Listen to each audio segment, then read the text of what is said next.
brother spoke about is capacity in terms of schools, institutions of learning in the arts.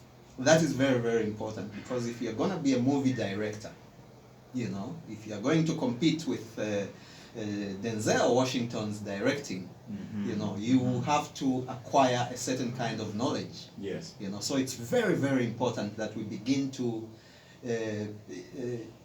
capacitate our artists and our producers, our people in the business. Then secondly, there is need for infrastructure, the point you've been emphasizing. We need the space, we need the equipment, we don't need to go to Mulungushi with all those echoes and stuff like that and you do a concert there.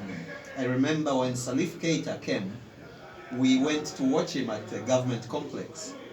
It was a disaster because Salif couldn't come on stage for more than 2 hours.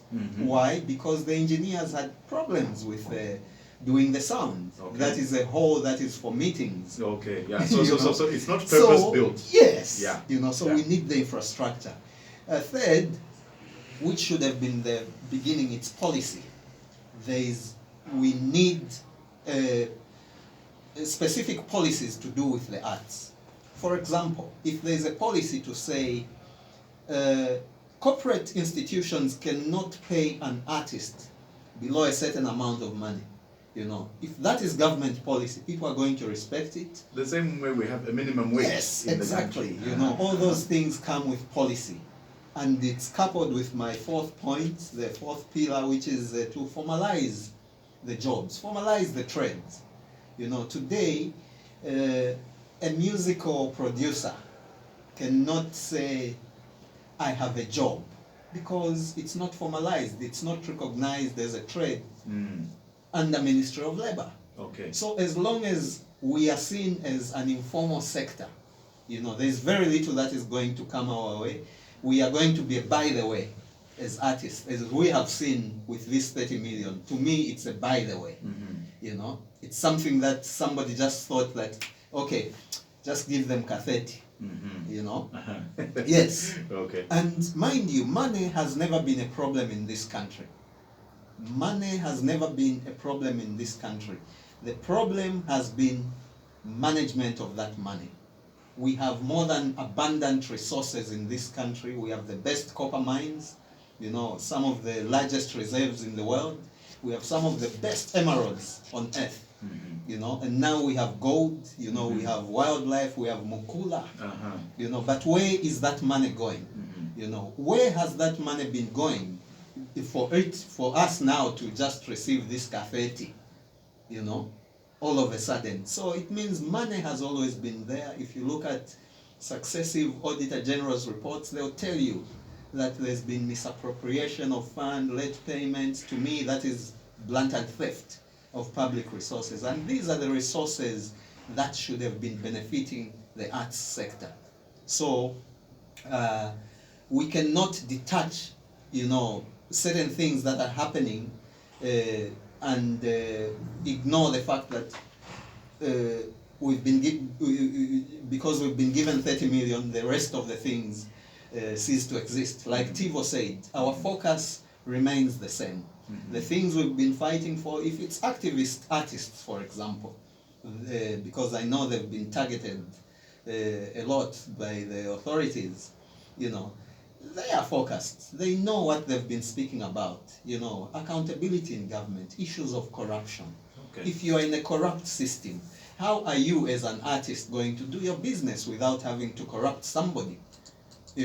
How are you going to access that fund without you having to, know somebody?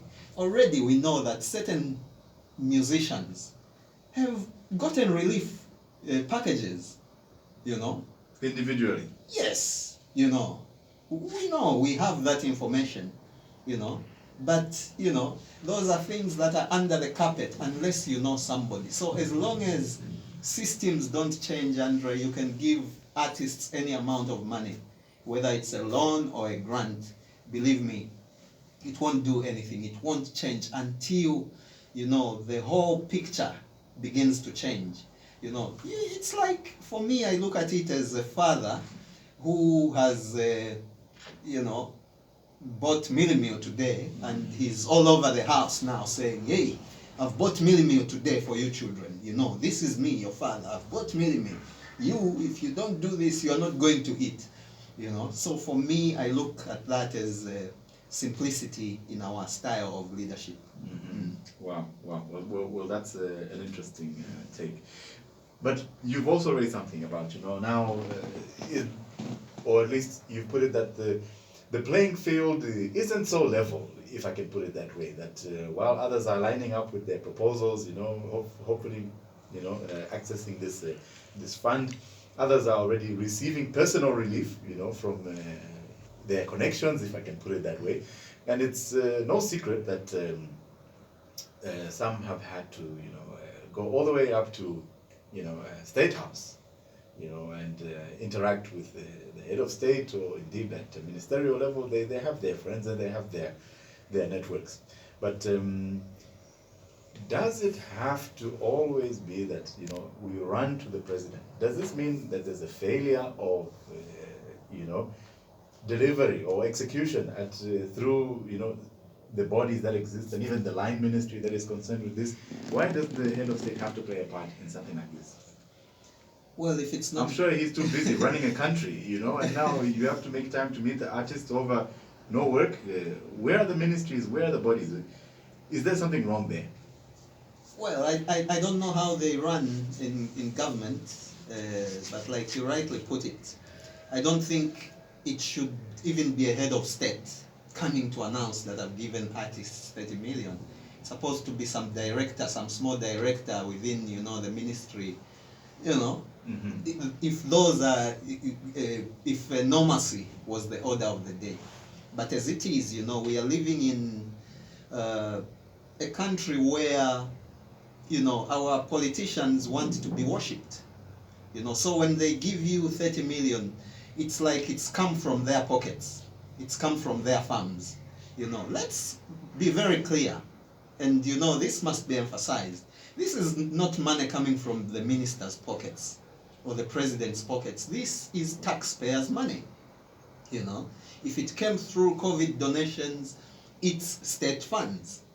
You see, so it's not personal funds. So for authorities to try and even intimidate certain sectors to say, no, because they're activists, what if the young man is an artist and also an activist? So he has no chance, he or she has no chance to access that money. Already you are politicizing the issue as if, that money is coming from your mother's pocket. No.